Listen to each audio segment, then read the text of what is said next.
Bueno, aquí estamos de regreso. Doña Rocío, ¿qué dice el Twitter y las redes sociales? Pedro, tenemos ya varios comentarios a través de nuestro Twitter, así que comenzamos con la lectura de las opiniones de nuestros televidentes. Vicky R. nos dice, es mejor el procedimiento actual. Las planillas anteriores eran manipuladas con documentos falsos. Otebust, eso de reforma suena más a buscar maneras de engañar al pueblo. ¿Qué propone regresar al modelo anterior? O sea, no habrá avance. Lo peor es que son los mismos asesores del 2012, es la opinión de David Díaz. Max Bueno, debe haber justicia tributaria ante todo. ¿Cómo es posible que mineras paguen el 1%?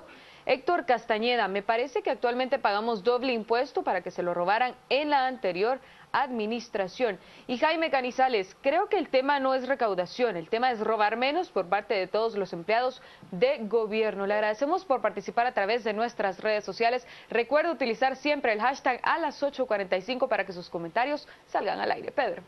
Bueno, pues aquí estamos, ahí hemos visto. Sustancialmente, ustedes apuntan una cosa que creo que todos sentimos y que creo que Dorian puso la guinda del pastel. Aquí hay que hablar de transparencia, de calidad de gasto y en qué se gasta el dinero antes de saber el dinero que hay que gastar. Paul, mucha gente mira y dice, bueno, no me he enterado de eso de retrotraerse al 12. Yo, que pago 5%, pequeño contribuyente, o yo que estoy en relación de dependencia, ¿cómo me van a afectar, en teoría, porque todavía no se sabe, ¿verdad?, estas propuestas? Hasta donde se ha sugerido por el Ejecutivo, quienes van a sufrir un incremento son las personas que están en relación de dependencia, si es que nos atenemos a lo que existía antes. Son estas personas las que van a sufrir el mayor incremento, mientras que las personas que están facturando no deberían, tal y como estaba el esquema antes. Entonces, eso es importante notarlo. Pero tal y como lo decía alguien en los comentarios en las redes, efectivamente, en el sistema anterior a lo que se prestaba era que se presentaran facturas falsas, porque las personas, pues obviamente al no alcanzar cómo deducirlo, había todo un mercado. Entonces, yo siento que es una muy mala idea regresar de nuevo al esquema anterior. Y lo que quiero hacer notar es que en el 2007, nosotros actualmente tenemos una carga tributaria que es del 10%. En el 2007 nosotros alcanzamos una carga tributaria del 12%. ¿Qué nos dice esto? Lo que tenemos es una ineficiencia y una debilidad en la SAT. Lo que tenemos que hacerla es, de nuevo, fortalecerla, ver que funcione adecuadamente y seguramente vamos a regresar a esa carga fiscal del 12%. Pero si lo que hacemos es la vía fácil de cargar más impuestos a los que ya estamos pagando, yo creo que es un grave error. Hay un tema que me llama la atención y en buen inicio se había dicho que iba a haber un diálogo entre el sector privado y el gobierno de Jimmy Morales por el tema de las reformas fiscales. Día de hoy, el presidente junto con el ministro se fue directamente al Congreso. Analicemos un poquito qué significado tiene eso. No hubo diálogo, están las leyes en el Congreso. Analicemos esto, Dorian, por favor. A Dorian le da la risa, señal de que le has tocado la fibra. No, es que ¿saben qué pasó? Es que hoy por la tarde hubo plenaria y después de las 5 de la tarde había una invitación, digamos, por el Ejecutivo para que los jefes de bloque o secretarios o secretarias generales fueran a Casa Presidencial.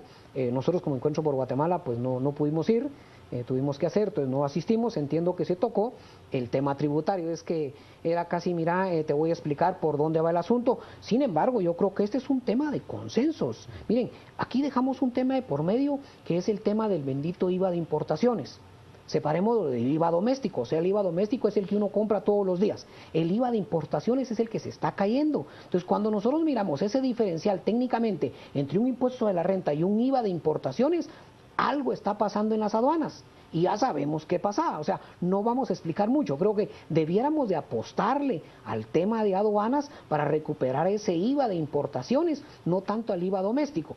Porque el IVA doméstico de alguna forma se va manejando y ha ido manteniéndose, sí se ha ido manteniendo. Y creo que es importante también tomar en consideración el tema del 25-31. Me refiero, hoy estamos a 25% de empresas que tienen utilidades. En el año 2000 y algo, en la época del señor Arzú, cuando fue presidente, también estuvimos a 25. Y miren, no hemos logrado llegar con 25. O sea, no es cierto que bajando el impuesto sobre la renta vamos a incrementar la recaudación. Creo que hay puntos muy medulares. Yo retomo el tema de los trabajadores que pueden llevar una buena carga si no se logra acomodar esta reforma tributaria. Ellos podrían llevar la mayor carga y eso sí sería muy preocupante. ¿Y qué va a pasar con el Congreso y con el sector privado adentro de todo este marco que se está dando de las negociaciones? Yo esperaría de veras que fuera un gran consenso. Miren, pasemos por todos. Pequeños contribuyentes, empresarios, grandes empresarios, trabajadores, profesionales. Al final es un consenso. ¿Existen las condiciones en el Congreso, Paul, para que podamos llegar a ese consenso cuando lo que hemos visto es un grupo de diputados en desacuerdo, con pugnas, cada quien llevando agendas diferentes? ¿Estamos en el Congreso en estas condiciones, amén de las depuraciones que día a día se están dando con diputados cuestionados que vienen de décadas atrás? Yo creo que no. Al final lo que nosotros estamos viendo es un Congreso sumamente desprestigiado. Obviamente hay buenos diputados, aquí tenemos un buen representante de ellos, pero la mayoría de diputados en el Congreso obviamente son sumamente cuestionados. Y al hablar de eso, yo creo que la legitimidad que pueda tener un Congreso para subir tasas, para modificar el sistema tributario del país, lo veo muy lejos. Yo sí, mi posición sí es que no deberíamos de tocar absolutamente ninguna tasa. Dorian menciona el tema de las empresas y habla y dice, bueno, es que en el tema de los impuestos a las personas es escalonado. Efectivamente, está un 5% y un 7%. En el tema de las empresas también. Hay pequeñas empresas que pagan un 5% y hay las empresas que facturan más allá de cierto límite que están tributando un 25%. Y es bien importante hacer notar que ese 25% es equivalente a lo que están pagando en los países desarrollados.